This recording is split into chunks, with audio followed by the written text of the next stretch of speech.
Literature engages in play by borrowing, adapting, and reinventing elements from various sources. It uses life experiences as its playground, where it unfolds its narratives and games. Essentially, to play in literature means to participate in a creative and imaginative process. Literature acts as a repository of make-believe games, where players willingly adhere to established rules. Play begins with freedom but is governed by the specific rules of the game, which are necessary for ensuring the validity and enjoyment of the experience. Without rules, there is no play, and without play, there is no fun. However, literature constantly creates new games, blending and modifying existing rules. While life experiences provide a diverse playground, literary theory explains the rules of these textual games by drawing from other disciplines, ultimately enriching and feeding back into them. The evolution of the concept of play can be traced in the works of Sigmund Freud, Mikhail Bakhtin, Jacques Derrida, Gilles Deleuze, and Félix Guattari, and Wolfgang Iser, as well as in socio-cultural texts addressing the literary player, such as the Flania Flanius, discussed by Zygmunt Bauman, Keith Tester, Helen Scalway, and others. Each theorist provides a distinct interpretation of the concept of play, effectively creating their own rules for the metagame of reading and writing literary texts. In this context, the roles of writer and reader, or player-participant and viewer-spectator, are essential. The idea of play traverses various theoretical frameworks, including psychoanalysis, philosophical anthropology, mimesis and deconstruction, phenomenology and hermeneutics, schizoanalysis, and cultural studies. Emily Dickinson's poem "It's Easy to Invent a Life" can be analyzed through the lens of play and the author's control over their literary creation. Drawing parallels to the playful and serious aspects of writing and philosophical inquiry as discussed in the context of the ludic. It can be analyzed through the lens of the concept of play in literature, highlighting how literature engages in a dynamic process of borrowing, adapting, and reinventing elements from various sources. The poem reflects on the author's control over their literary creation, drawing parallels between divine creation and the playful act of writing a novel. Stanza 1. It's easy to invent a life. God does it, every day. Creation, but the gamble of His authority. The phrase "it's easy to invent a life" suggests the ease with which an author can create a character in a novel, likened to the ease with which God creates life. Here, the God represents the author who wields complete control over their fictional world, much like a deity. The act of creation is described as a gamble, indicating that writing a novel is a playful and enjoyable activity for the author. This playful aspect aligns with the philosophical idea of play as central to discovering or encountering knowledge. The author's authority over their creation is both playful and serious, reflecting the balance between creativity and control. Stanza 2. It's easy to efface it. The thrifty deity could scarce afford eternity to spontaneity. The ease of effacing a character underscores the author's control over their narrative.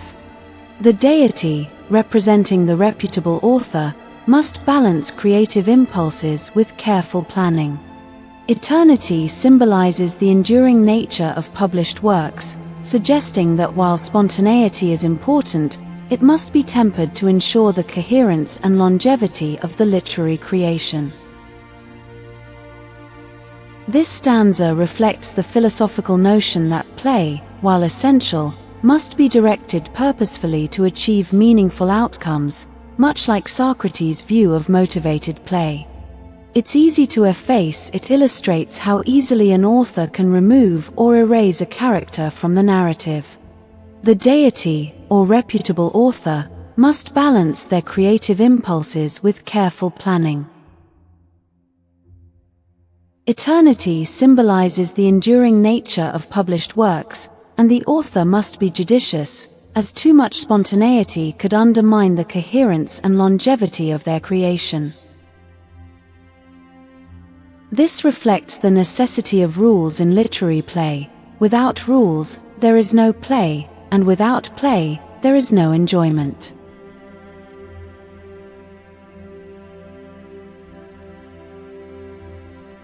Stanza 3. The perished patterns murmur, but his perturbless plan. Proceed, inserting here a son, there, leaving out a man. Perished patterns murmur refers to characters removed by the author, their absence still subtly felt within the narrative, akin to the murmurs of past dialogues. Despite these murmurs, the perturbless plan of the author remains undisturbed, adhering to the original outline. This plan, though seemingly flat, is necessary for the structure of the narrative. The introduction of a protagonist, that is, a son, brings vibrancy and focus to the story, while leaving out a minor character, that is, a man, has little impact on the overall narrative. This selective process highlights the author's deliberate choices, much like Plato's distinction between frivolous and motivated play, where each element serves the overarching narrative.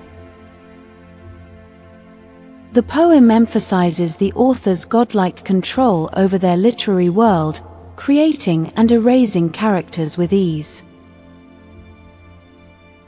This control is both a joyful exercise and a serious responsibility, shaping the narrative with intention.